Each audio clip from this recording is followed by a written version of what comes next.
Hello again. This is the second in a series of videos giving a taste of what you can expect on a holiday in northern India, India's Golden Triangle.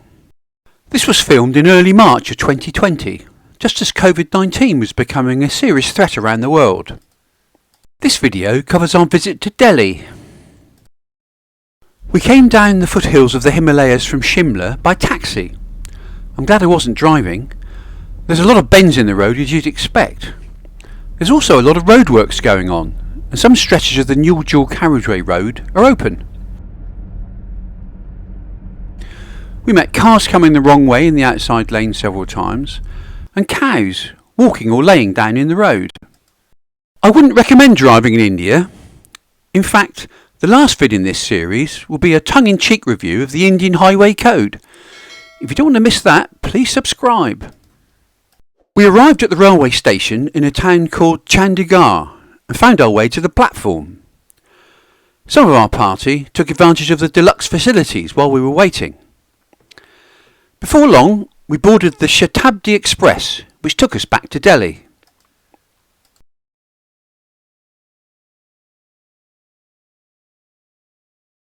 Back to the comfort of the Taj Hotel. The Taj is an international hotel catering for all nationalities. The food, at the time that we were there, was served buffet style in the restaurant that we used. After COVID though, I suspect that buffets will be off the menu. Our room looked out onto some trees, and we had various snoopers looking in our window.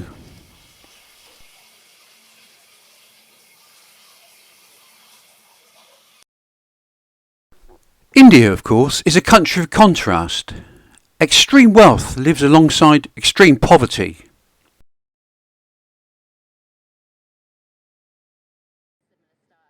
We went into the centre of Delhi, through the hustle and bustle, the noise and the smells of everyday life, and made for the Bazaar.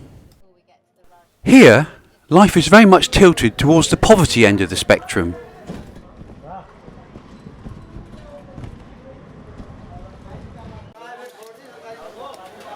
We took a rickshaw ride around the bazaar. Although most of the shops look empty, a lot of them are actually wholesale outlets, so they sell in bulk to a few customers. It's very humbling, to say the least. There's the usual chaotic bundles of cables everywhere that are common in Asian cities. They seem to work, but I have no idea how they trace a fault.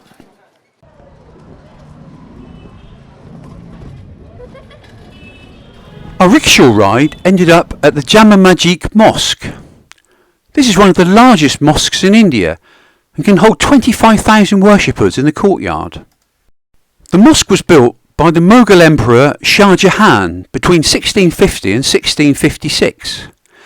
He was the fifth Mughal Emperor and better known as the creator of the Taj Mahal, which we'll see in the next episode of this Indian series.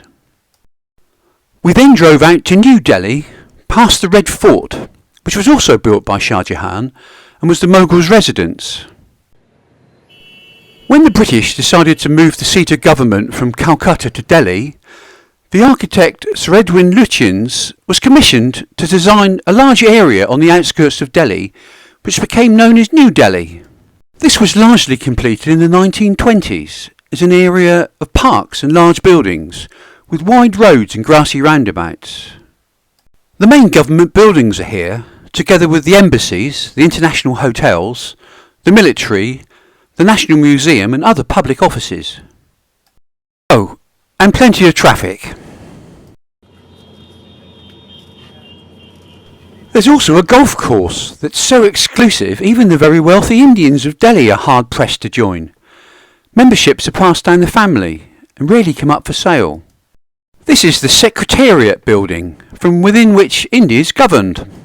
Opposite this is India Gate, a war memorial commemorating the Indian soldiers who lost their lives in the First World War and other conflicts.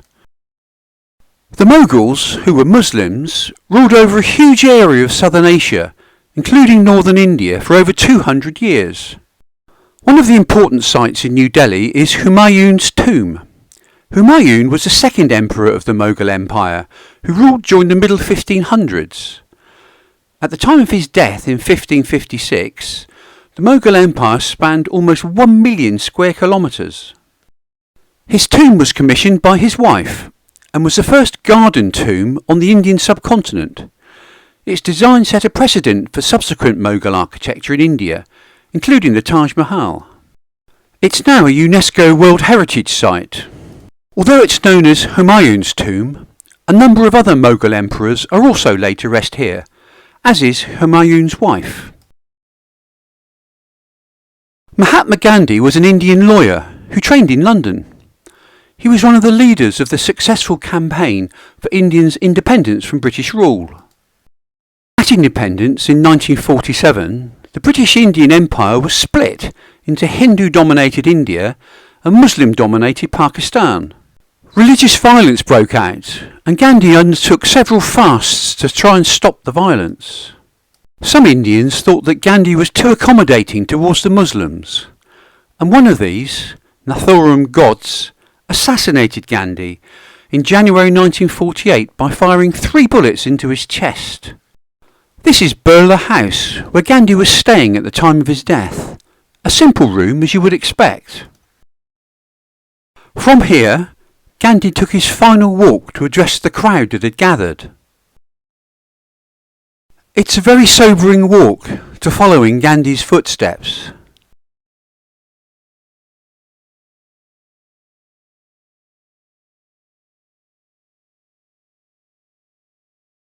Gandhi's death was mourned nationwide and internationally. Over 1 million people joined the 5-mile-long funeral procession that took over 5 hours to reach Ghat from Birla House, where he was assassinated. Gandhi was cremated at Ghat the day after his assassination, in accordance with Hindu tradition. This is now a memorial area, and a black marble platform marks the spot of Mahatma Gandhi's cremation. An eternal flame burns at one end of the platform. Memorials to several other Indian leaders can also be visited at Ghat, including Nehru and other Indian Prime Ministers. Next time we'll visit Agra and visit the Agra Fort and one of the highlights of the holiday, the Taj Mahal. Will it live up to expectations?